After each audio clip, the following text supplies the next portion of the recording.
Good morning, Westside. Glad to be back with you. I was not here last Sunday. Last Sunday, Nikki and I were in Prescott, Arizona. I had the opportunity to preach there. They kind of drafted me. Actually, Nikki and her sister drafted me because Nikki's dad turned 90 this week. I've been married to Nikki for 3.5 years, and my father-in-law has never heard me preach. And they wanted him to hear me preach. He's not able to travel around a whole lot to hear me. So since I was there, they asked the elders and prevailed upon them to have me preach last Sunday, and I was able to preach for that congregation. But I'm glad to be back. Nikki is not with me this week. Her daughter spoke yesterday at a ladies' enrichment day in Myrtle Beach, South Carolina, and Nikki decided to ditch me and go with her daughter to hear her, and I guess I understand that. But I'm glad to be back with you today. The last couple of weeks and for the next few weeks, I'm going to be talking about core values, the values that have been central values to the church, and specifically to the Westside Church. The leadership has identified 6 of them. Word, through humble and courageous Bible study, we strive to discern God's will. Spirit, the Holy Spirit guides us into holy lives that overflow in joyful worship. Body, we demonstrate the presence of Christ's body on earth as we build up and care for one another. Family, we lovingly instruct our young and equip their parents to build strong, faithful families. Kingdom, we strive to share the good news in all we do and partner with others who are endeavoring to do the same. And then closed out with the greatest value of all, which 1 Corinthians 13 identifies as love. Today I want to talk about body, the value of us existing as a gathered body that somehow reflects and demonstrates the presence of Jesus Christ on earth. And I will tell you that Westside there's much to commend Westside for in this area, because Westside has a long history of being a close, tight-knit, caring fellowship of people. You remember the survey that we gave several months ago? I want to just review with you a couple of number one answers from that survey. There was one question where you were asked to rate the church on 13 different statements about the church's identity, and the number one response, the one that you agreed with the most, was this statement: I have a strong sense of belonging to this congregation. So there's a very strong feeling among this body that we belong here. This is us. We are part of a body that is close and tight-knit. And then there was another question on that survey that gave 15 different statements about how the church fulfills its responsibilities. And the number one response on that one was this: the members of our church help each other out in times of trouble. Again, a very strong affirmation that this is a group that is more than just an assembly of people who happen to come together. This is a group of people who have bought into and have become a unified body that is an honor to Jesus Christ. I would say that you're doing a great job in so many respects of fulfilling the second greatest commandment. You know what the second greatest commandment is? You know the first one: love the Lord your God with all your heart, soul, mind, and strength. What's the second commandment? Love your neighbor as yourself. It's found in Leviticus chapter 19. Love your neighbor as yourself. Now, the problem with this particular passage, the problem with this commandment is that we have a tendency to define neighbor a little bit more narrowly than God would have us define neighbor. We tend to think of our neighbors as people who are pretty much like ourselves, people who look like us, people who have the same values and cultural background, people who think like us, who talk like us, people who speak our language. In other words, we tend, when the Bible says love your neighbor as yourself, we tend to identify neighbor as those people that are pretty much easy to love anyway because they're like us. But the Bible won't let us get away with that, because in Leviticus 19, where we find this passage, love your neighbors yourself, if you read further down in the chapter, here's another passage. The foreigner residing among you must be treated as your native born. Love them as yourself, for you are foreigners in Egypt. And so the very passage that says, love your neighbor as yourself, will not let us get away with saying, oh, neighbors, those are people who are just like us. Because at the very end it says, let me tell you who you are to love as yourself. You are to love as yourself the foreigners, people who do not share your culture, people who do not share your language, people with whom you have many differences, people that you do not understand. In fact, people that you might not even like if it weren't for the command that I've given you, that you are to love them every bit as much as you are to love the people who are like you. And we know that that is a correct and true understanding and interpretation of that passage because our Lord Jesus Christ put an underline under it and put an exclamation point behind it. Because you remember the incident where a lawyer came to Jesus and said, Jesus, can you tell us the greatest commandment? And Jesus said, the greatest one is love the Lord your God. And the second one is like it, love your neighbor as yourself. And you remember the response of the lawyer. The response of the lawyer is, well, let's narrow that down a little bit. Love your neighbor as yourself. He asked the question, who is my neighbor?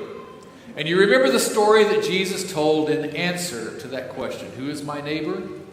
He told the story of a man who was waylaid out on the road. He was ambushed by a group of bandits. They robbed him, they beat him half to death, and they left him laying there for dead.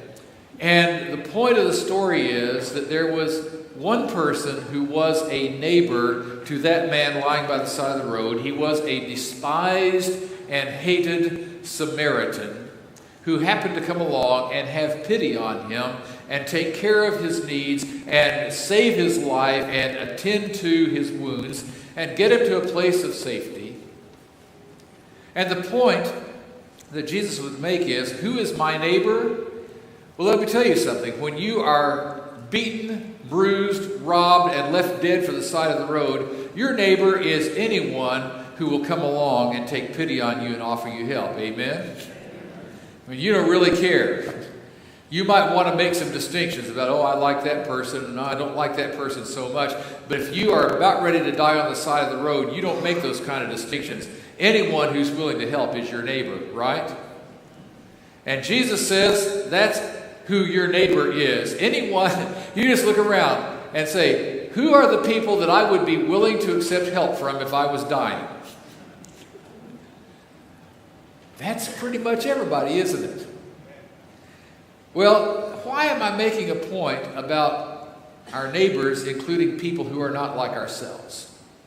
The reason I make that point is because however well we are doing at loving one another, when you look at the core membership of the Westside Church, there are some groups that are missing. There are demographic groups that are missing. Now, we do have a diverse body in terms of the fact that we have more than one racial group that is included, but there are some groups that are underrepresented when you compare them with Bakersfield. And then there are some age groups that are seriously underrepresented. We have a lot of people in 50s, 60s, 70s, and beyond. Fewer people in their 20s and 30s and 40s. We're underrepresented in terms of young adults, single parents. And we have to ask the question, why? Why has this happened? Why has this developed? I want to suggest to you that it wasn't out of any desire to exclude anyone, that no one is to blame for forming this exclusive group that excludes some people. It's just some natural processes that have taken place. If you go back, there was a time when there was a group of people in their 20s and 30s and 40s who banded together, who became a part of this congregation. They shared life with one another, they enjoyed being with one another, and they bonded tightly as a family. One of the things that our search committee has done is they, in order to kind of diagnose, or not diagnose, but identify the DNA of the Westside Church, they called together all the original members who are still here with us, and they questioned them carefully. What was it about the beginnings of this church? What was it that made this church a great fellowship of people? And those original members all said the same thing. Said, we did life together. We came together. We raised our families together. We were in and out of each other's homes. We went on vacation together. We shared life together, not just on Sunday morning at 9 o'clock, but all through the week. We were part of each other's lives, and we bonded tightly in that fellowship. And that's a wonderful testimony to that value of body that has been such an important value in this church. But here's what has happened. That group that came together in their 20s, 30s, and 40s, that group is still a tightly bound group, but that group is now in its 50s and 60s and 70s. And they're still tight, and they're still bonded. But somewhere it kind of became a closed group, and the welcoming in and assimilating of new generations as they came along didn't happen as well as it did with that original group. And again, this is not to blame anyone, it's just to say this is a natural process that tends to take place, but we need to recognize the process and then be proactive about counteracting that process. Let me tell you a process that takes place with churches. Every church has a front door and a back door. The front door is, people come into the church for various reasons. They see us on the street and say, I think I'll go to church there Sunday. That doesn't happen real often, but it does happen. Or they have a friend who invites them, or they respond to some other kind of appeal. They come in the front door and they experience what the church is. But then churches also have a back door. There are people who, over a period of time, they say, I don't know if this church is meeting my needs as the church ought to, or I'm not sure that I'm on the same page with the leadership, or this has kind of gotten old, or I'm not sure I believe as strongly as I did before. And so people tend to leave churches out the back door. Now, here's what we want to do. This is our goal. Our goal is to be a church that has a wide open front door. That when someone walks in this door, they feel welcomed and accepted and valued and honored and wanted and needed, and that they come in and their needs are met so fully and completely that they never, ever, ever want to leave. And so the back door is closed. Now, what happens when you have a church where the front door is wide open and the back door is closed? Well, the church grows. New people come in, and everyone, once they're in, they stay, and the church grows, and it's wonderful. Isn't that great? Okay. And what happens is the people who come in, because all their needs are being met and met well, they perceive the church as one big happy family. And that is a theme that's, as Brian has had various young people come up and talk about what they value about the Westside Church. I think, and I don't think that I'm wrong with this, I think I remember every single one of these young people have made some kind of mention that Westside is my family. This is a big, happy family, and that's great. Here's the problem.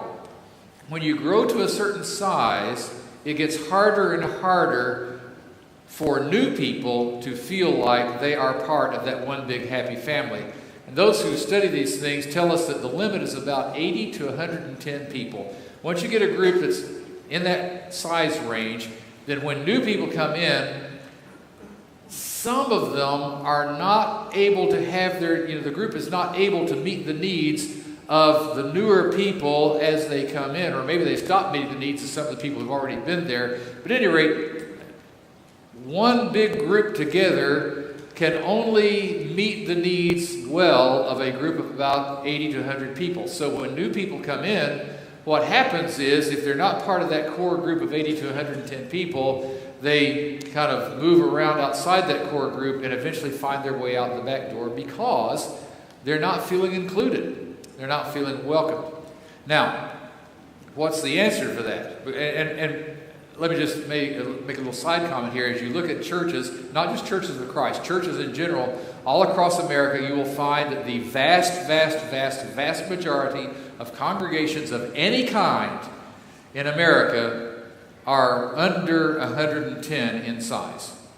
And there's a reason for that dynamic, is that 110 is about as big as you grow before there are some people who start feeling left out and their needs aren't being met. So what do? How do we counter that? Well, Westside's done a good job of that. Obviously, you're over 110 in size, so you found a way around this dynamic. And here's the way around it, is that the church has to become something other than one big happy family. The church has to become a collection of families within a family.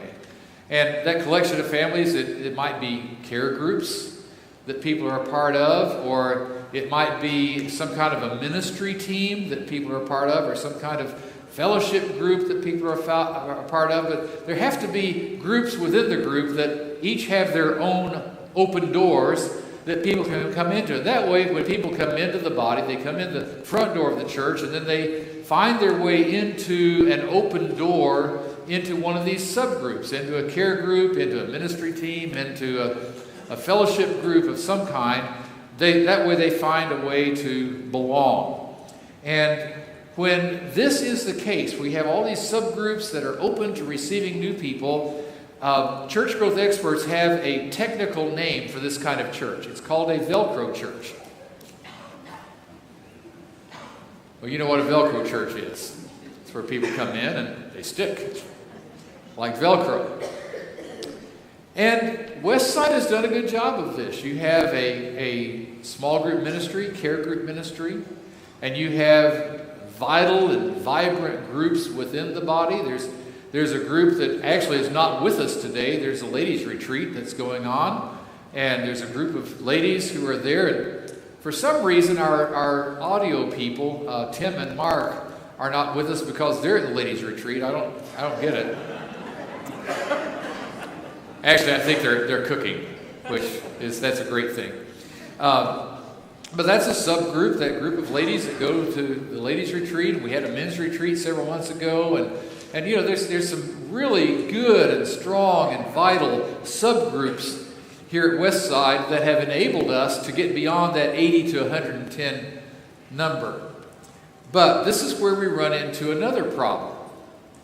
The other problem is that as time goes on, all groups tend to become closed groups. The longer a group is together, the more it tends to become a closed group. And here's a dynamic that I see at Westside. You've got a lot of subgroups within the church, but most of them have been together a long time. And you know what happens when a group's been together a long time? You have a group that they've got a shared group of experiences. They have inside jokes that only they understand.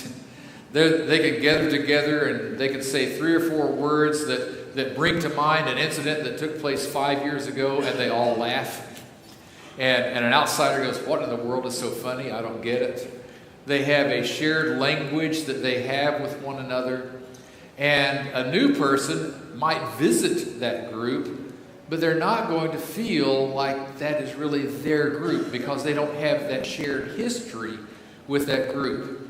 And so when you get, and you have a number of groups like that. I remember hearing someone, I don't remember who it was, but someone saying, "Yes, I love my care group. I've been a part of my care group for 20 years and we are not budging. We are staying together no matter what." Well, that's great. That's wonderful. But you need to understand, you're a closed group. Nobody else is going to be able to get in that group, and you are not going to be very effective in fact, you're not going to be effective at all at welcoming new people as they come to the church. So when you have all these subgroups that, because they've been together a long time, have become closed groups, here's what happens. A new person comes in, and they bounce around and think, well, maybe I could go to this care group, or maybe I could be a part of this ministry team, or maybe this fellowship group would be a good place to plug in. And because they're all closed, they bounce off of each one, and then they eventually bounce out the back door. Now, there's a technical name for this kind of church as well. It's called a Teflon church. Does that communicate? Okay. People come in and they slip and slide around and they eventually slide out the back door. Now, we don't want to be a Teflon church, do we? We want to be a Velcro church. And the question is, well, how do we do that? How do we make sure that we are a Velcro church? I have several things that I will share with you and challenge you on. The first one is simply this: remember. Remember. We've got a lot of people here who have been part of Westside for a long, long time. And the longer you've been part of Westside, the more you need to remember a time when you were not a part of Westside. And that's what God challenged his people to do back in the Old Testament. In Exodus 23, he said, "Do not oppress a foreigner, for you yourselves know how it feels to be foreigners, because you were foreigners in Egypt." Now, I want to suggest to you that those of us who have been part of the church for decades, we may have forgotten what it's like to be a foreigner. We may have forgotten what it feels like to be on the outside. And God says, don't forget. Don't forget what it feels like to be on the outside, to not be a part of the core group. I got a note several years ago from a young woman that I had baptized, who had become a part of the church and then had moved to another city and had become a part of a church there, become a part of an established church there. And she wrote me this letter of frustration. She said, "I think I have pretty much decided that church is just not for me. No matter how great my week is, Sunday at church can ruin it for me in a heartbeat, and I'm fairly certain that was not the intention of church. I've heard messages about how important church families are and all of that. I've been told that a person can't make it and be a good Christian without love and support. Then this morning I get to church and they moved everything around and I was clueless. Finally, I just decided to sit in the Welcome Center for a Bible class and then go to worship. Let me tell you how fun it was sitting in the Welcome Center and being ignored by the Welcome Committee. Really, I wanted to walk up with a big sign that said, 'I am not a leper.' I can't keep torturing myself like this, and that's what it is, torture. Then in worship, the minister talked about how some churches make people hate God because of their behavior and how the church has to be careful not to do that. All I kept thinking was, no, nothing can make me hate God, but these people here, I really don't like them." Now, was she being overly sensitive? Was she being over dramatic? Maybe. But her words are an important reminder that there are some people for whom the experience of church is not the same as it is for us. Now, I will tell you again, when you give a survey to a church, and this is every church that I've ever worked with, when you give a survey to a church, one of the statements that gets the highest level of agreement is, in this church, we are one big happy family. And that looks really good. The reason, you know why that statement is always one of the highest ones? Is because there are some people who did not experience that church as one big happy family, but they're no longer around to take the survey. They headed out the back door. And so we need to be aware that there are people among us right now who are part of us, but they are heading toward the back door because they have not yet experienced the church as one big happy family. And folks, we need to remember.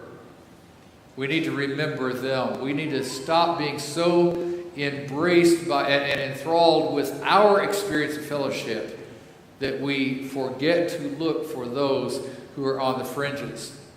Secondly, I would suggest it's important for us to raise up new groups for new people. If groups tend to become closed the longer they are together, then we need to be developing new groups for new people. And whoever is in charge of things like ministries like care groups, I want to challenge you to say, let's raise up some new care groups so that new people can come in and be a part of a group where they feel accepted. If you're a part of a ministry group, I want to challenge you. Are there ways that we can begin new ministry groups or refashion old ministry groups so that they're like new, so that there are places for new people to plug in? That really is the only answer. New groups for new people. That has to be a value and a mantra that we repeat over and over and over again. And then, kind of tied in with that, there is a need to raise up and empower new leaders.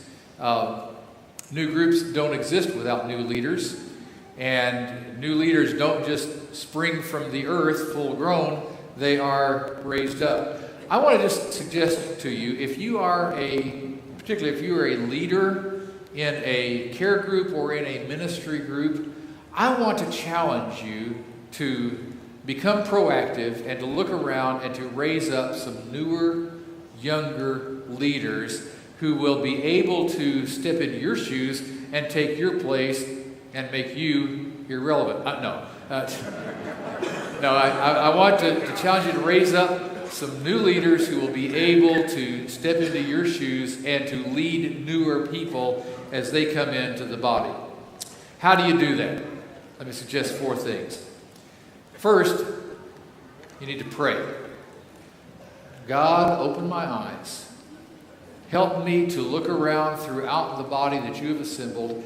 Help me to find some newer people that can be raised up, that can be challenged to be leaders in your body. Take the blinders off. Help me see who is there who could be effective. Secondly, after you've prayed and asked God to reveal to you someone who could be raised up as a leader, then go and invite them. Here's what we do with so many groups within the church, is we realize that the group we're part of, maybe a ministry group, we realize, our numbers are dwindling and it gets harder and harder for us to find people to fill slots in our ministry. And so what do? We call up the office.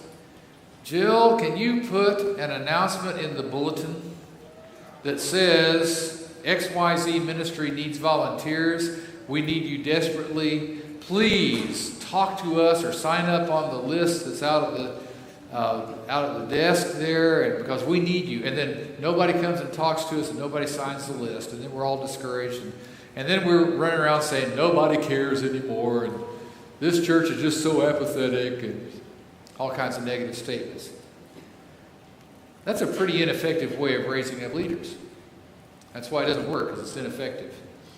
After you've prayed and said, Lord, will you reveal to me someone that could be raised up as a leader? Then go to that person. And here's the magic words. I've been praying. I've been praying that God would identify someone who could step into some leadership roles in this ministry that I'm involved in. And as I've prayed, your name and face came to my mind. And I'm thinking that maybe God has identified you as someone who could step into some leadership responsibilities in this ministry that I'm working in. Would you take some time, take the next few weeks to pray about that yourself and to see what kind of answer you get to that prayer and see if you feel that maybe God is raising you up as well? And after you've had a chance to pray about that, would you get together with me and could we pray together and see if maybe that's something that God is calling you to? That's a lot more effective way of raising up new leadership. And then, after that person's prayed and said, you may be right. I'm scared to death, and I would have never volunteered for this. I would have never signed that list out there at the Welcome Center.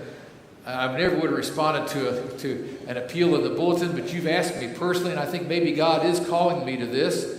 After they've said that, then invest in them. Spend time with them. Say, can we get together and maybe every week or two we get together and have coffee and just talk about this ministry that we're involved in. And I'd like to hear your thoughts about how we can make this ministry better and how we can involve people in it and how we can do a better job of doing what we're doing here. Just invest in them. Spend time with them. And then finally, get to the point where you let go.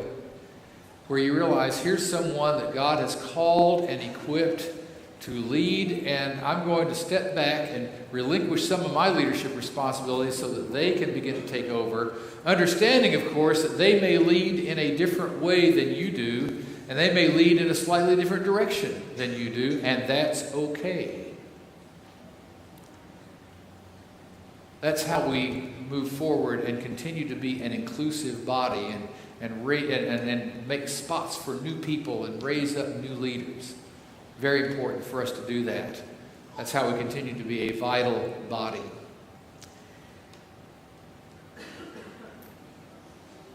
Well, there's more to it than that, but this is about all that we can cover in one session. I hope that you will join with me in praying that Westside will continue to be a place that has the ability to welcome new people, to have open groups for them to be a part of, and that those groups have growing leadership that have the ability to welcome them. We're going to sing a last song in just a moment. We call it a song of encouragement, a song of invitation, whatever. If there is a need that you have that you would like to share with this body, our elders will be coming to the front in just a moment. You can come to the front as well. Just talk to one of them, tell them what your need is for prayer, and they will be glad to respond to that in whatever way is appropriate. Let's stand together as we sing.